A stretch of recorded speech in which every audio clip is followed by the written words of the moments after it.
Hey, welcome to the weekly whistle. Fourth of July weekend Everybody. just passed. Vinny and I are here, fill you in on a bunch of great topics.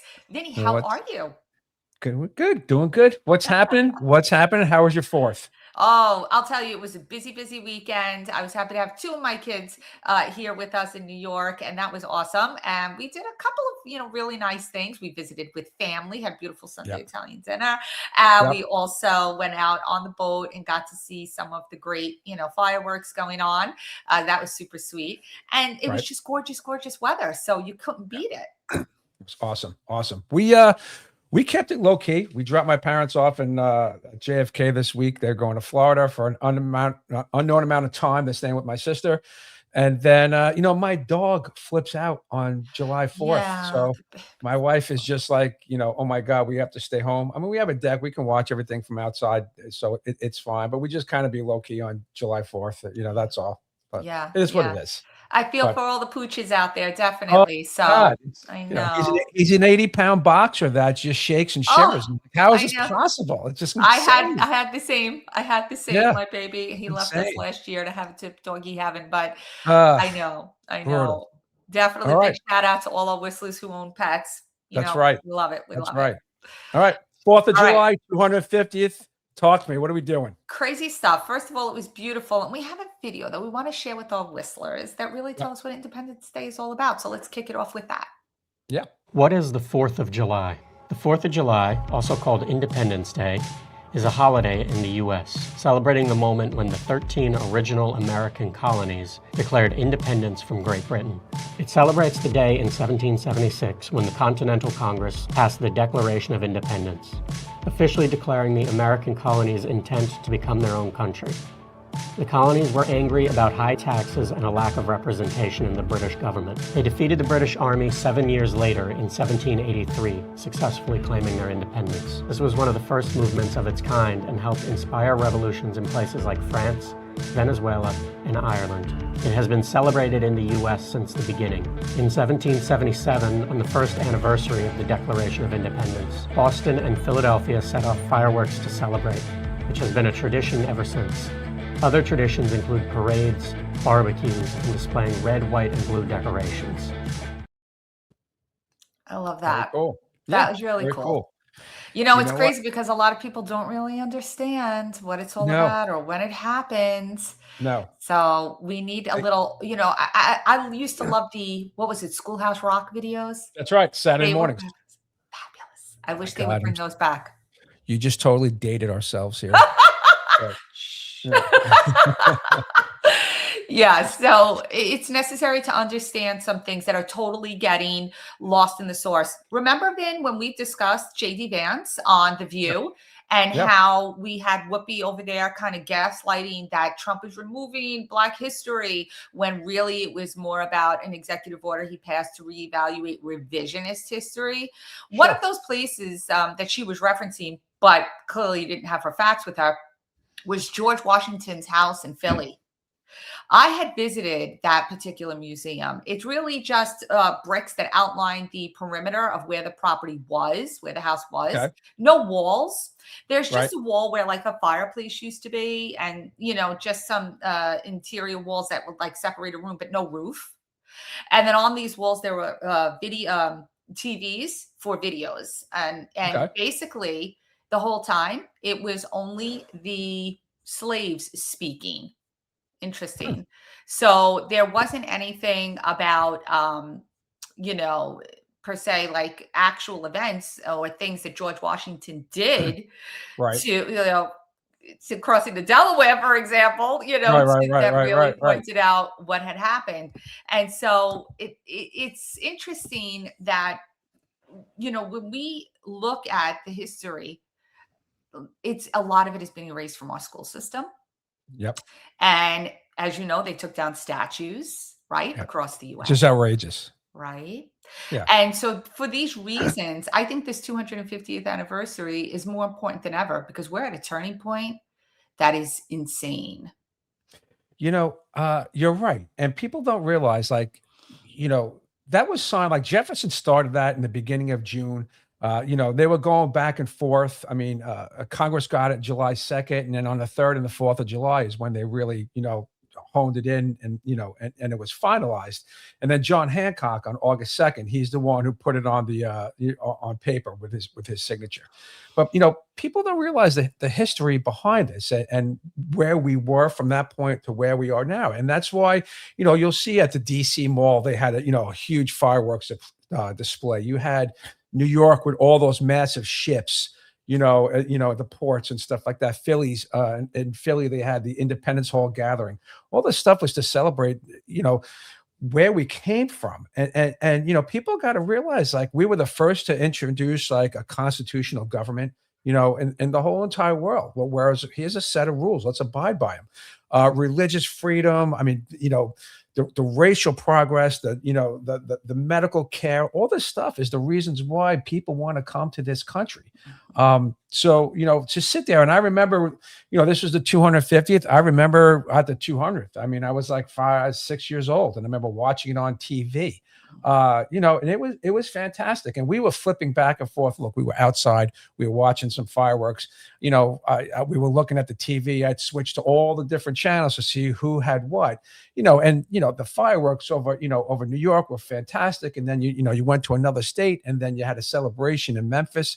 The whole thing was like really, really good. And I hope people who I hope people just really realize how far we've come as a country and as a nation. And if everybody would just stop hating this country and just realize, where we came from, it's not a bad place. Right. And I think we're going to get deeper into that hate for this country, because this needs to be a little bit of a focus as we sit back here on the Monday after the 250th anniversary of our country's independence, and really begin to examine the place that we are now as compared to the place we were even 50 years Right. ago. Let's just Right. take that time frame and examine it. We had these founders, basically 54 pretty wealthy men, who came together and said, enough with the tyranny of Britain upon us, and let's break free and create something new and different, one nation under God. And they did it. Those Right. men did not just go off to live happy go lucky. Afterwards, they were sought out by British mercenaries who came hunting for them, who killed many of them, who tortured their families. A lot of people don't know that side of the story as well. So I think that it is important. And one of the things to examine right here, right now, is right here in New York City, and what the mayor said. Can we roll that? We are told that America is exceptional because we are richer, stronger, more powerful than everyone else. The truth, my friends, is that America is exceptional because here, nothing is fixed into place. The frontier may be closed, we may have walked on the moon, but the work of fulfilling the values first enshrined in the Declaration of Independence, that work endures, and it belongs to us all. It belongs to our newest Americans, those standing here with me today, all of whom were recently naturalized. Nearly a decade ago, I too felt what you feel, the joy of no longer being just a New Yorker, but an American too. You each hold a special power, the power to determine what America means. Those ideals upon which our nation was built, they are strong enough to endure any authoritarian regime. Oh my God. What is he even talking about? And then, you look at those people and, God bless them. They came in the right way and were naturalized and everything else. But what about all these people who aren't coming in the right way? Right. What is this frontier being closed? What does that even mean? Are you talking What about the does border? that mean? Yeah. Are you talking about the border because we want to properly vet people? He's got a lot of subliminal messaging going on there, Vin. My God, it's insane. Like, what is wrong with you? It's good to have those people who are naturalized. They came in the right way. God bless them. That's the way you're supposed to do it. Right. Every single topic, every single week, we always talk about, it ends up coming up with some sort of immigration problem. And that is the root of this country. Like, stop with the border, the frontier is closed. You have to govern you have to govern the immigration policies from within and the borders as well. There's nothing wrong with that. That's what rules are made. This is insane. I'm so tired of all this nonsense, and he's brainwashing the dumb. And Right. that's what's happening. Right. Everybody with their hand out that wants something for nothing, wants something for free, is listening to this guy because he's promising stuff that he can't keep these promises. And it's Right. insane. It's just insane. And this is going to become worse as time goes on because there doesn't seem to be a clear understanding of, number one, I'm shocked, in all honesty, that he was even elected.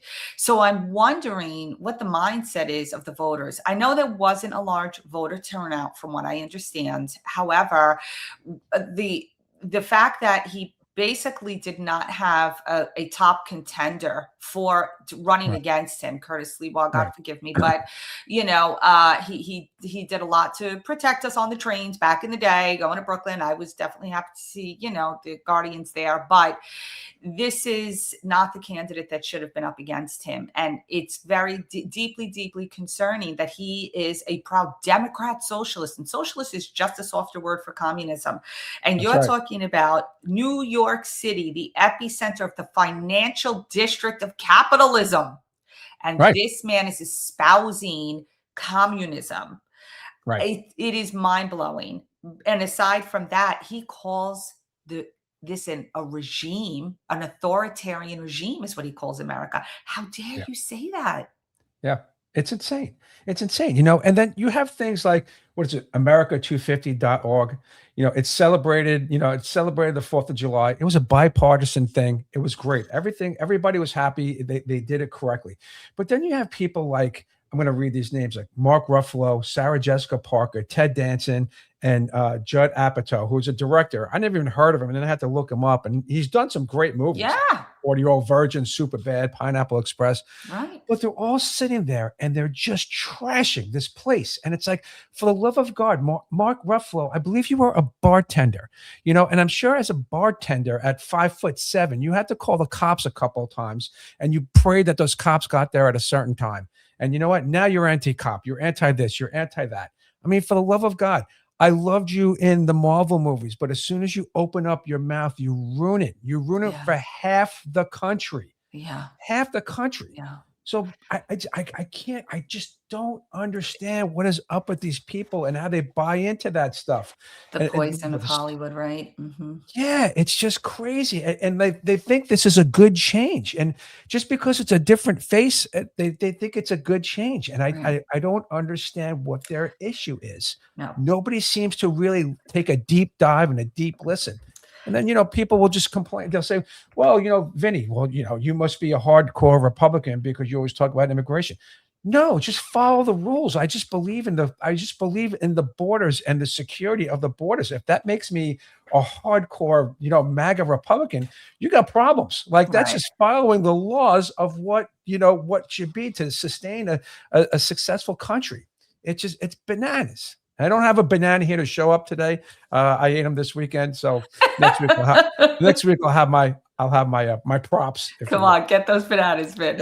No, it's true. And what's even more pathetic is that he said, "Oh, I'm going to get you free housing." That is Mamdani's crying call. We're going to get free housing. That's all he keeps saying. Oh, and now the grocery stores, which are related to his brother, which they're taking $30 million of taxpayer dollars to establish. Meanwhile, regular grocery store owners are like, really? Because it didn't even take me nearly $10 million to get my store up and running. So why is it taking your store $30 million? And the fact that they're contracted with his brother, come on, how much more do you have to insult the intelligence of New Yorkers? Best part is we have this, what they call a heat wave. I call it a regular New York summer. I don't understand why 98 degrees or 100 is considered a heat wave. What are people in Arizona dying all the time? We've had heat, we've had 100 degrees here in New York, plenty of summers. We loved it. So he turns around, he posts on X, set your AC to 78 degrees, turn off your lights and electronics that you're not using, unplug what you can. Really? Really? Well, I'm paying for it. Are you doing that? I mean, I can't even believe that he's 78 degrees. First of all, what happened to the elderly can't be in the heat. Are you kidding me with that comment? He's having his wedding in Uganda in a compound. He grew up wealthy. And as he said in that video, he only got here a few years ago. So what are you talking about? And you've already moved up to one of the most powerful positions in the epicenter city of like the world. And you want to sit there and make comments, especially comments about Musk? Elon Musk's trillions. He said it in that video too. He went on to make a comment about Elon Musk's trillions, and Elon responded to him. He said something to the effect of, children go hungry while the world's trillionaire hungers for more. What? Yeah. What? And then, Elon responded saying, Mamdani has built nothing. He's a taker, never a maker. I don't think that Mamdani needs to go to war with Elon Musk. I don't think he's going to win that. But if you recall, a couple of years ago, Gavin Newsom was doing the same thing, telling everybody to raise their heat and all this other kind of stuff, and yet he had a sweatshirt on, a sweater, while he was doing it. Of course. So it's this mentality. Like I don't get it. And Hochul jumped on board with that also. I think when she realizes like what he says is, not as, I guess she takes his side until it's the absolute extreme. Then she has to kind of like politically like back off just a little bit, but she jumped on that too. Oh, you should, regulate your air conditioning. I mean, I'm paying for it. I mean, what do you care? Like, I'll tell you why they care, because, and we're going to get into this when we get into our next topic, but these data centers that they need water and cooling, right? To keep working. Thousands of gallons. Okay. That's going to be okay for them. We're going to have to reduce our electricity so that it can reroute itself to supporting the servers that are making them money through one shell or another shell. And, all for the advancement of the science corridor of New York, as Hochul said a few summers ago. So this is, all just people need to understand and have the cover pulled from their eyes and stop believing that, oh, yay, he's here for the people. And this is not what America is truly built on. What America is truly built on is life, liberty, and the pursuit of happiness. And this is not that. No. And no mayor of a city should be taking sides between Israel and other countries and running his mouth and being, he should worry about his New York fan base, his people in New York, and that's it. That's what he needs to do. By picking one side, you're alienating the other side. And I don't understand at this point how a single Jewish person can vote Democrat right now, because they're all going so far left with this anti-Israel. It's just insane. I don't get it. Yeah, it's shocking that. And, when I was in New York City yesterday, and then I was also in the boroughs, and make our way around, and it was really beautiful to see so many people there for the soccer, for the FIFA. They were, from Brazil and Ecuador, and they just had so many different people visiting, and that was beautiful, that they're in the heart of Times Square. They're out there cheering on their teams. The game is up on the big screens. And that's what we do in New York. We just chill with everyone, and we get along, and we welcome.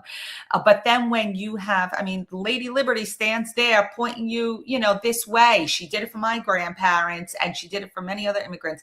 And that is a beautiful thing. But again, being naturalized. And he sits there with his selective group of naturalized people, and doesn't want to talk about the fact that you were a sanctuary city and a sanctuary state and blah, blah, blah. So let's really talk the facts about how you're harming the beautiful independence of our country. That's right. Where are all those people who don't have their papers, who are here illegally? Why don't you put them behind maybe some of their criminal records? It's not fair. When we spoke about this, in one of our first shows, you had asked me, I said, what do you think about Mamdani? I said, what? I hope he does well. And I don't think, I hope everybody does well. I hope the next president does well. Not looking good though.